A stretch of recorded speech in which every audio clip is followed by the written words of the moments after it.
Tumakbo silang lahat ng tumakbo pero bawat kanto ng gubat ay bumabalik lang sa isang lugar. Sa harap ng batang babae na patuloy pa rin sa kanyang matamis na ngiti.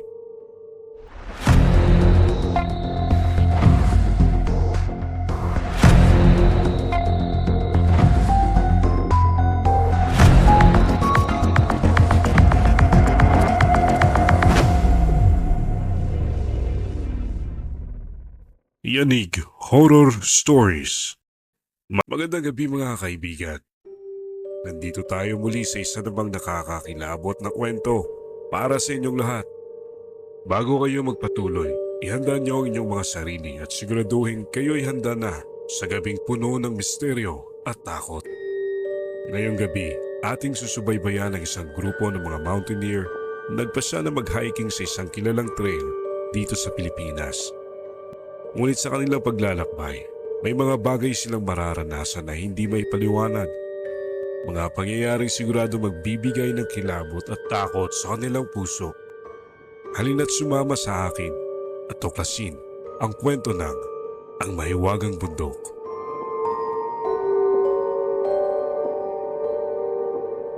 Nagsimula ang kwento ng 5 magkakaibigang mountaineer, sina Leo, Ana, Mika, Carlo at Jason, na nagpasya na akitin ang isang kilalang bundok sa Luzon. May mga bali-balita na ito'y haunted, ngunit hindi sila naniwala sa mga sabi-sabi. Kaya natin to guys, easy lang tong trail na to, wika ni Leo, ang leader ng grupo. Buong tapang sila nang simulang maglakad, dala ang excitement ng bagong adventure. Sa mga unang oras ng pag-akyat, puro saya at kwentuhan ang maririnig.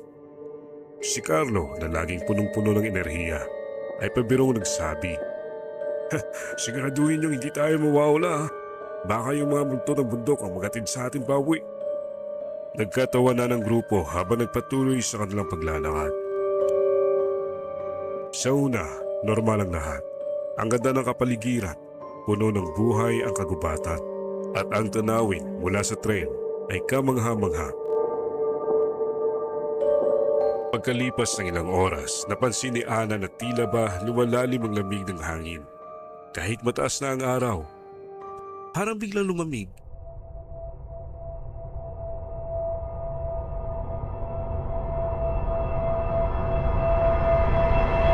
Sabi niya, sabay haplos sa kanyang mga braso. Hindi na ito ang karaniwang lamig na dulot ng pagod. May kakaibang pakiramdam na tila bumabalot sa kanila. Nararamdaman niyo ba to? Tanong niya sa mga kasama. Tumingin sa kanya si Mika at Carlo. Kapwa nagtatanong din ng parehong bagay sa isip nila.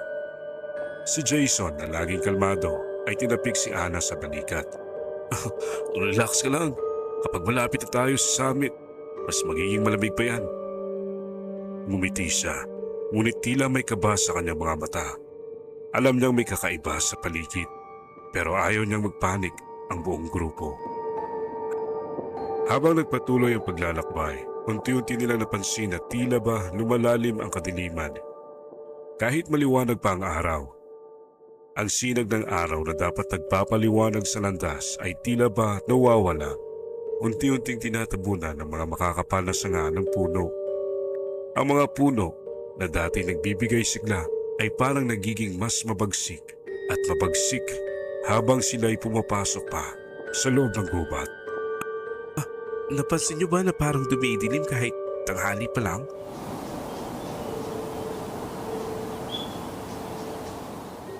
Tanong ni Mika habang nakatingin sa makulimlim na paligid. Walang sino man ang makasagot sa kanya.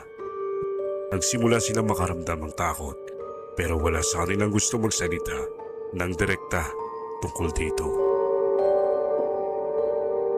Matapos ang ilang oras ng tahimik na pag-akyat, bigla napansin ni Ana na wala si Jason. Guys, nawawala si Jason.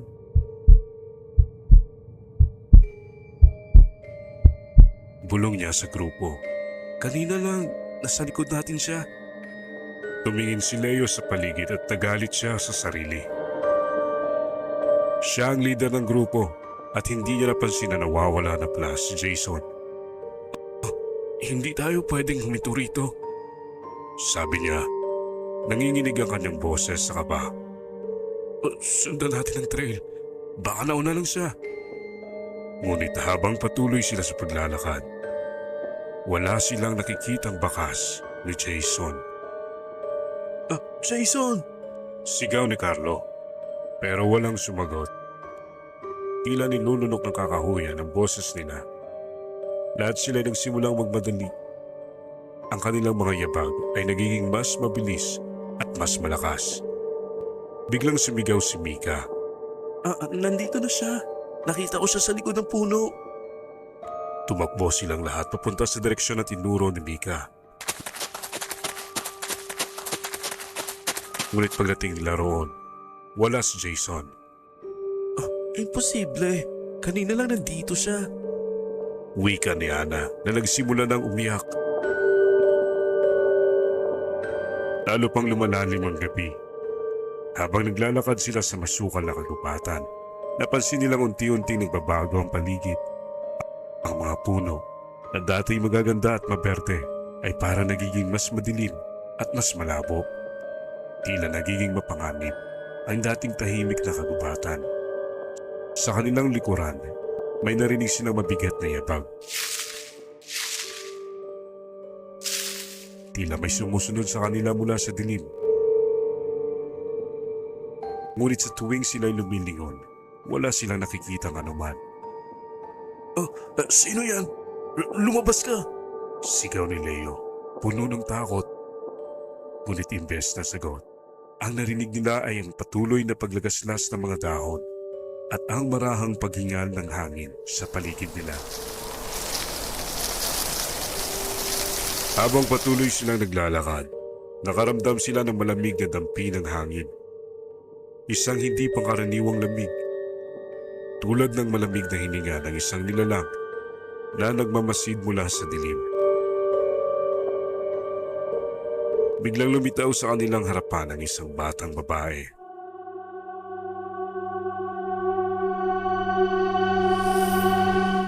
Ang kanyang balat ay maputla at ang kanyang mga damit ay duguan. Nakangiti siya, ngunit ang ngiti niya ay puno ng misteryo at takot. Lahat sila'y napaatras sa takot. Diyos ko, ano yan? Bulalas ni Ana. Bakit may bata dito?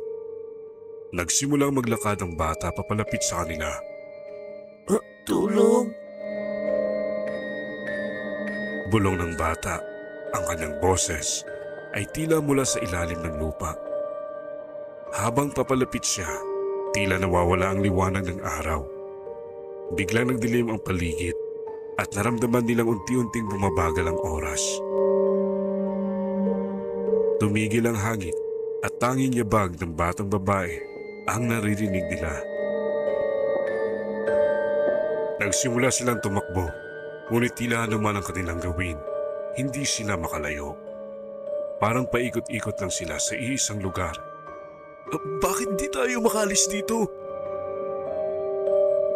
Sigaw ni Carlo. Nanginginig ang boses sa takot.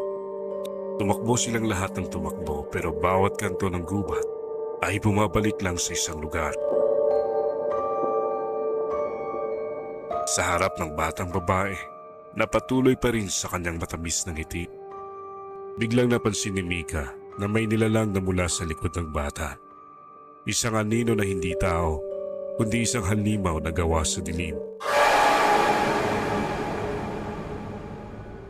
Lumapit ito sa kanila. Ang mga mata nito ay nagliliyab sa dilim. Tama na! Tigil na! Sigaw ni Ana, halos mawala na ng malay sa takot. Habang pilit silang tumatakas, napansin nila na tila bawat oras na dumaraan ay mas lalo silang nahuhulog sa madilim na bangungot ng bundok. Tila sinasakal sila ng bawat hakbang at nararamdaman nilang unti-unting nawawala ang pag-asa nilang makaligtas. Hindi tayo makakatakas dito. Bulong ni Leo, tila nawala na ng lakas. Nakaramdam sila ng malamig na hininga mula sa likod. At lahat sila ay tumigil. Ang anino ay nasa likod nila at wala na silang magagawa. Ang bundok ay tila buhay. Hindi na ito isang lugar na pwedeng mong akyatin at talunin. Ito ay isang halimaw na walang sino man ang pwedeng makatakas. Habang bumabagal ang kanilang mga hakbang, napansin ni Ana ang isang bagay. Isang maliit na palatandaan na tila hindi nakikita ng iba. Sa gilid ng kanilang landas, may mga nakaukit na simbolo ng mga puno, mga sagisag na tila nag-iilaw ng bahagya sa ilalim ng manipis na liwanag ng buwan. Lumapit siya upang siyasatin ang mga ito. Teka guys, tignan niyo to.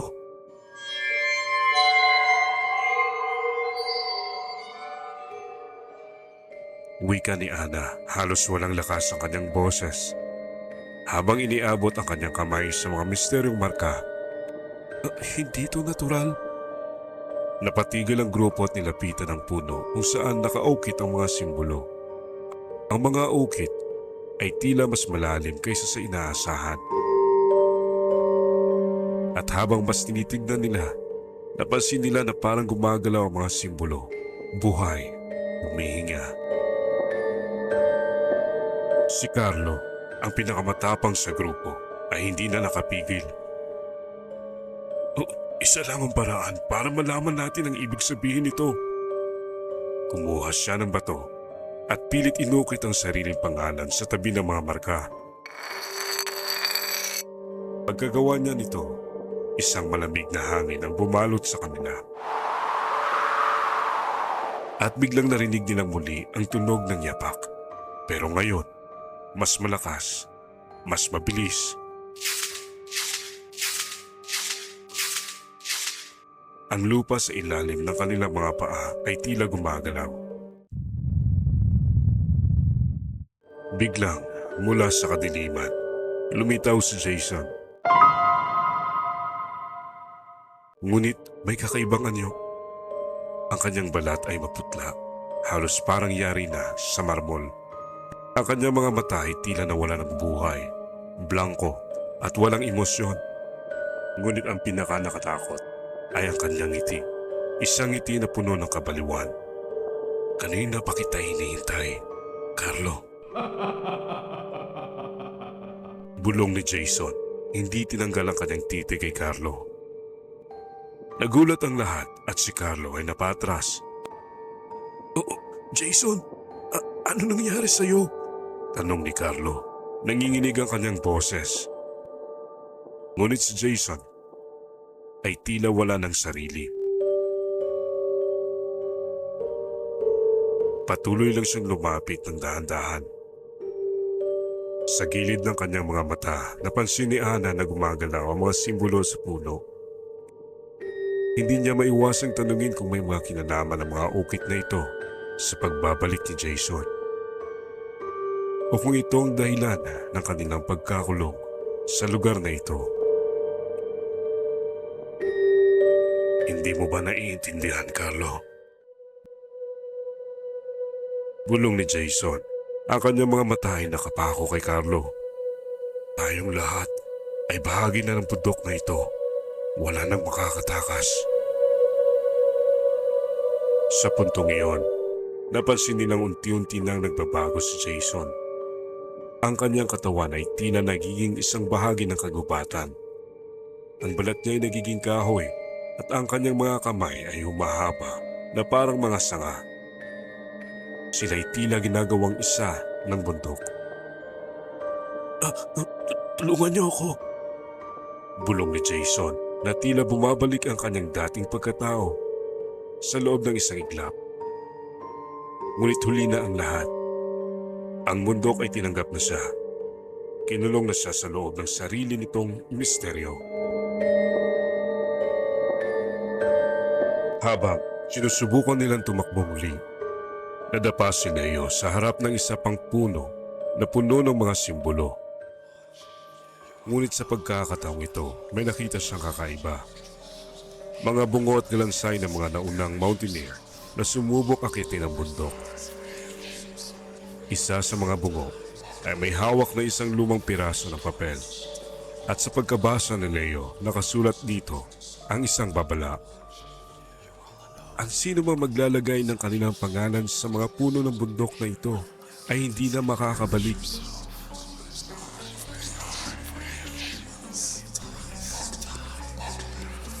Agad niyang naalala si Carlo ang inukit ng pangalan sa puno.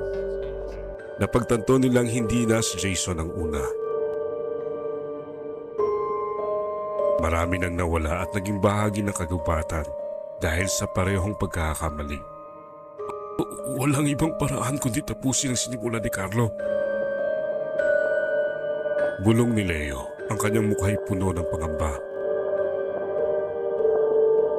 Napagtanto nila na wala ng ibang paraan kundi tapusin ang ritual na nagsimula nang inukit ni Carlo ang kanyang pangalan. Sa gitna ng kagubatan, natagpuan nila ang isang malaking altar na yari sa bato. Napuno ng mga ukit na tulad ng nakita nila kanina. Dito, kailangan nilang tapusin ang proseso upang mapakawala ng kanilang kaluluwa mula sa pagkakakulong ng bundok. Habang pinilit nilang isagawa ang ritual, naramdaman nila ang paggalaw ng lupa sa ilalim ng kanilang mga paa. Nagsimulang mabuhay ang kagubatan. Ang mga puno'y tila gumagalaw at ang lupa ay parang bumubukas upang lamunin sila. Masyadong huli na ang lahat. Bulong ni Carlo habang bumabalik si Jason. Ngayon ay ganap ng bahagi ng bundok. Ang kanyang katawan ay parang naging puno. Hindi na siya tao, kundi isang halimaw na nagmula sa kalaliman ng gubat. Habang ang bawat isa ay nagtatangkapang lumabas, naramdaman nilang dahan-dahang humigpit ang yakap ng kagubatan.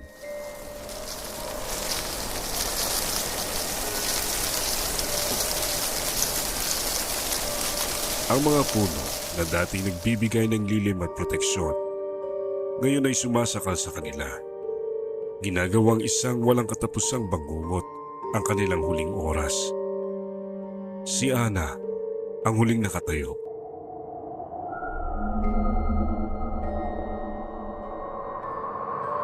Ay napatingin sa paligid. Ngunit ang tanging nakita niya ay ang dilim. At si Jason, na ngayon ay ganap ng isa sa mga espiritu ng bundok. Ang kanyang mga matay blanco at ang kanyang katawan ay nakatali na sa mga sanga ng mga puno. Wala nang makakatakas mula rito.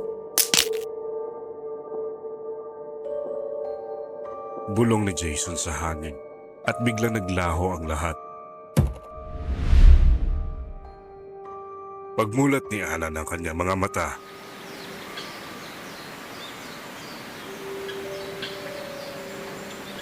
nakita niya ang sarili sa sipula ng trail. Ngunit may isang bagay na kakaiba. Wala na ang kanyang mga kasama at ang buong kagubatan ay tila mas tahimik kaysa dati. Naisip niyang baka panaginip lang ang lahat na nangyari. Ngunit nang tingnan niya ang kanyang kamay, nakita niyang may mga ukit sa kanyang balat. Mga parehong simbolo na nakita nila sa mga puno. Biglang tumawa ng mahina ang isang boses sa kanyang likuran. Babalik ka rin. Bulong ng tinig. Napatingin siya at nakita ang mga anino ng kanyang mga kaibigan.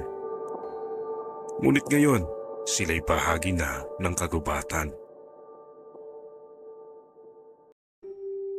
At diyan nagtatapos ang kwento ng Ang Mahiwagang Bundok. Isang paalala, mga kaibigan. Hindi lahat ng lugar ay dapat puntahan. Lalo na't kung may mga kwentong hindi maipaliwanag ang nakapalibot dito. Maraming salamat sa pakikinig At sana'y magkita tayong muli sa susunod na kabanata ng Yanig Horror Stories.